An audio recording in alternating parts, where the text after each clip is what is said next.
بسم الله الرحمن الرحیم.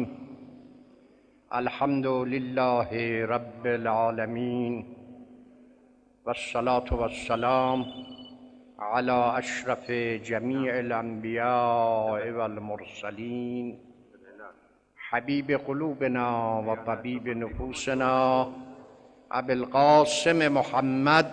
على كل اذا اتصلوا يقول لهم ثبت هذا المولى قاعد يبين قاعد يعلن المولى وعلى آله وأهل بيته الطيبين الطاهرين المكرمين المعظمين الذين أذهب الله عنهم الرجس وطهرهم تطهيرا. الحمد لله الذي هدانا لهذا وما كنا لنهتدي لولا أن هدانا الله. نور مجلسنا وقلوبنا بأنوار مولانا أمير المؤمنين وفاطمة الزهراء وأبناءهم المعصومين عليهم السلام بالصلوات على محمد وآل محمد.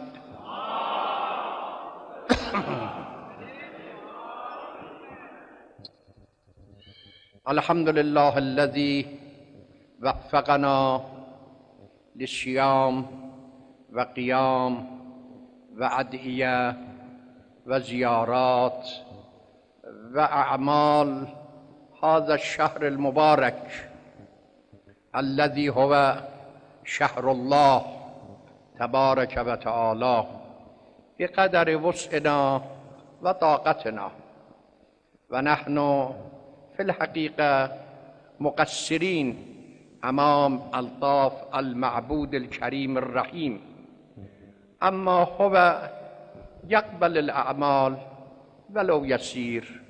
هو الرحمن الرحيم، هو الرؤوف الودود. إن شاء الله أعمالكم وأعمالنا وأعمال جميع المؤمنين والمؤمنات في هذا الشهر المبارك وفي جميع السنة لياليها وأيامها مقبولة عند الله تبارك وتعالى. وبعد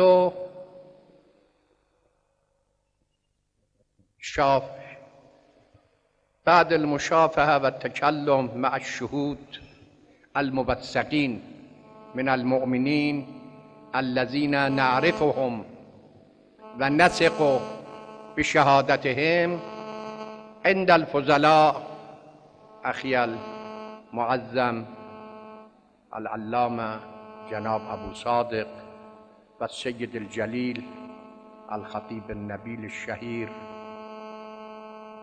جناب السيد داخل وابن عمي الفاضل العلامة جناب أبو وجيه وسائر المؤمنين. والحمد لله ثبت بأن هذه الليلة ليلة العيد المبارك من الصيام. أسعد الله أيامنا وأيامكم وجميع المؤمنين والمؤمنات.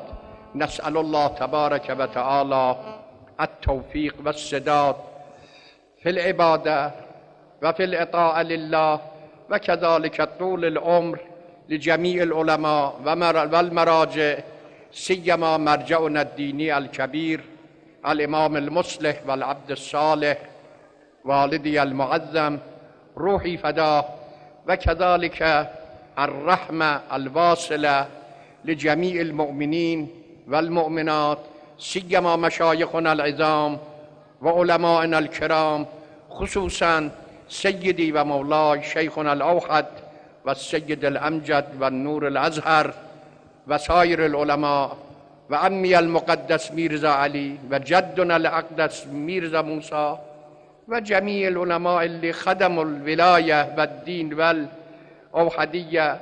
وهذه الأعمال وهذه المجالس تراث جهادهم وأعمالهم. والحمد لله رب العالمين، والسلام عليكم ورحمة الله وبركاته. بحق محمد وأهل بيته الطيبين الطاهرين وبحرمة الصلوات على محمد وآل محمد. اعلنوا حق الصلاة. الساعة 7:30 صلاة العيد مع حضور المولى الإمام المصلح